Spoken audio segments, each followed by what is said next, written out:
Hello, Jed Gottlieb from the Boston Herald, guest-listed guitar, this time with Alex Stern of Big D and the Kids Table and many other projects. Hi, guys. We're going to talk a little bit about ska, and in my limited mind, I'm like, well, just concentrate on the upstroke, which is harder to do. It's the upbeat, Yeah. but not necessarily the upstroke. If I can go on a spiel, Please do. Ska, it's known kind of as American skater music, but it's really Jamaican independence music. It's basically American R&B originally on the wrong beat. Yeah. And so when they were doing it in Jamaica, it wasn't. It was. So, but it's that upbeat. It's that 2 and 4 or and of a beat. Yeah. So that's not like a upstroke necessarily.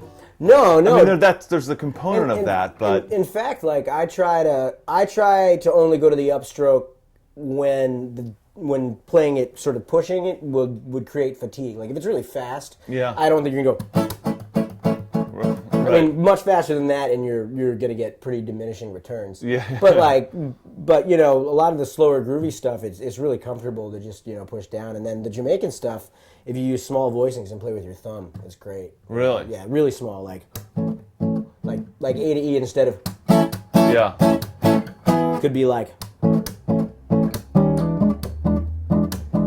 So you already grew. I can see the way your head started moving was like.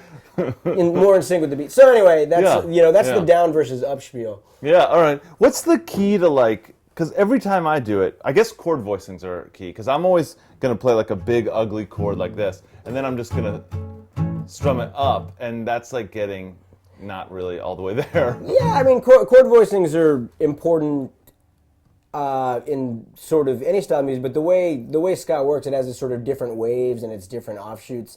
It really depends. Like a big old bar chord, like if you're doing like the sort of 90s pop ska, especially the slower tempo, that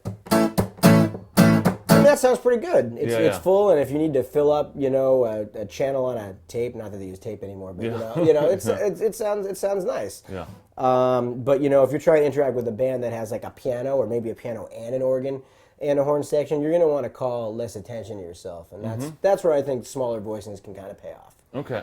Play a little something with with one of those voicings again. Cool. So just an 80, I'll eat the pick, no pick. So just like.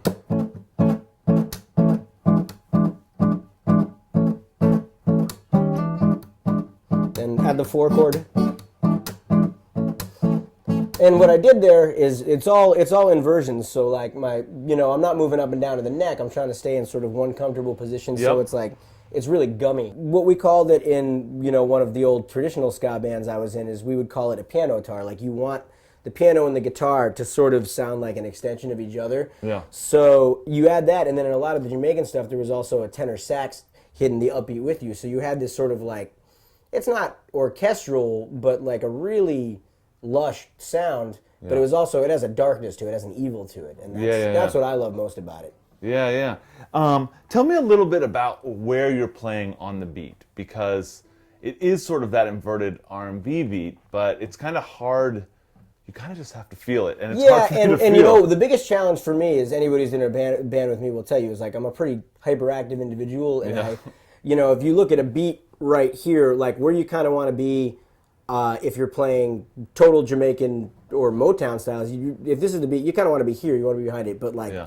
I struggle a lot. I hang out here a lot, but really? But I'm so consistently here that it's okay. Like I don't, but where you really, but that beat that you're looking for is either 2 and 4 or an and, depending on how you count it. So it's like 1 and 2 and 3 and 4 and 1 and 2 and 3 and 4 and what you really want is if the tempo is like, you want it to be behind it, and you want to try to kind of swing every third one. Yeah. It's really like. It's one of those things that if you have to explain it, it's not working, Yeah, like you gotta feel it. Like the old school cool Scatolites vibe, using that same thing would be like. And then there's like the specials when they did like Rat Race, which is like, like. That's not the key, but that's the same. And then there's like bands in the 90s would be like.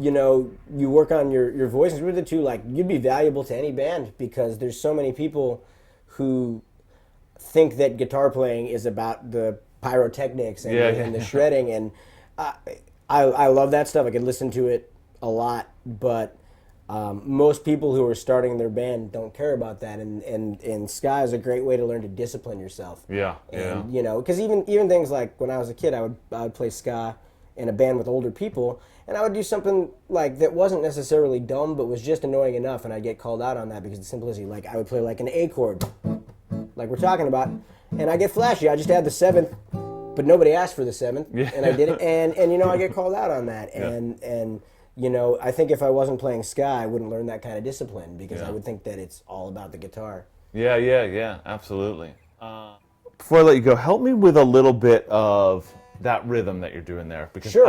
Every time I do it, I'm just like, cool. That's all I can really do. I think the first thing is, you know, let's make sure we find what our downbeat is. So it's like 1, 2, 3, 4, 2, 2, 3, 4. Do it slow.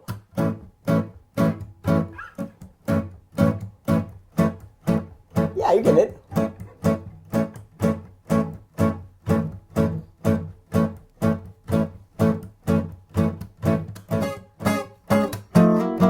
But then sometimes it's